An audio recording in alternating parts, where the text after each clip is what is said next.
यदि प्रशासन ने जगन गुर्जर को इंसाफ नहीं दिया तो मैं तबाही मचा दूंगी। कौन मेरे साथ है? कौन मेरे साथ है? कौन मेरे साथ है? राजस्थान की सबसे सुरक्षित माने जाने वाली अजमेर हाई सिक्योरिटी जेल के अंदर हुई एक हत्या ने पूरे प्रदेश में सनसनी फैला दी है। कुख्यात डकैत जगन गुर्जर, जिसका नाम कभी चंबल के बीहड़ों में खौफ का पर्याय माना जाता था, अब जेल के भीतर ही मारा गया। पुलिस के मुताबिक इस हत्याकांड का आरोप कुलदीप जगीना हत्याकांड के आरोपी विष्णु गुर्जर पर है। लेकिन सवाल ये है कि आखिर कौन था जगन गुर्जर? कैसे एक साधारण युवक चंबल का कुख्यात डकैत बना और क्यों उसकी कहानी चर्चा में आई? आइए जानते हैं। जगन गुर्जर का नाम राजस्थान, मध्य प्रदेश और उत्तर प्रदेश के बीहड़ों में करीब 2 दशकों तक अपराध की दुनिया में गूंजता रहा।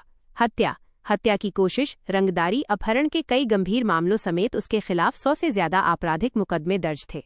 कहा जाता है कि साल 1994 में उसके जीजा की गोली मारकर हत्या कर दी गई थी। इसी घटना के बाद बदले की आग में जगन ने अपने भाइयों के साथ गैंग बनाई और अपराध की दुनिया में कदम रखा। देखते ही देखते उसका गैंग चंबल के बीहड़ों में सक्रिय हो गया और पुलिस के लिए बड़ी चुनौती बन गया। बताया जाता है कि 3 राज्यों की पुलिस लंबे वक्त तक उसे गिरफ्तार नहीं कर सकी। कई बार पुलिस के बढ़ते दबाव के बाद उसने खुद ही आत्मसमर्पण किया। गुर्जर आरक्षण आंदोलन के दौरान भी जगन गुर्जर का नाम सुर्खियों में आया। उस वक्त तत्कालीन सीएम वसुंधरा राजे को धमकी देने के आरोप के बाद उस पर इनाम बढ़ाकर 11 लाख रुपए कर दिया गया। आखिरकार 31 जनवरी 2009 को उसने कांग्रेस नेता सचिन पायलट की मौजूदगी में अपने साथियों के साथ आत्मसमर्पण कर दिया। हालांकि अपराध से उसका रिश्ता यहीं खत्म नहीं हुआ। साल 2022 में कांग्रेस विधायक गिरिराज मलिंगा को कथित तौर पर जान से मारने की धमकी में उसका नाम फिर से चर्चा में आया। इसके बाद पुलिस ने उस पर 500 रुपए का इनाम घोषित किया और बढ़ते दबाव के बीच उसने करौली पुलिस के सामने एक बार फिर से आत्मसमर्पण किया। डकैत जगन गुर्जर की निजी जिंदगी भी किसी फिल्मी कहानी से कम नहीं है।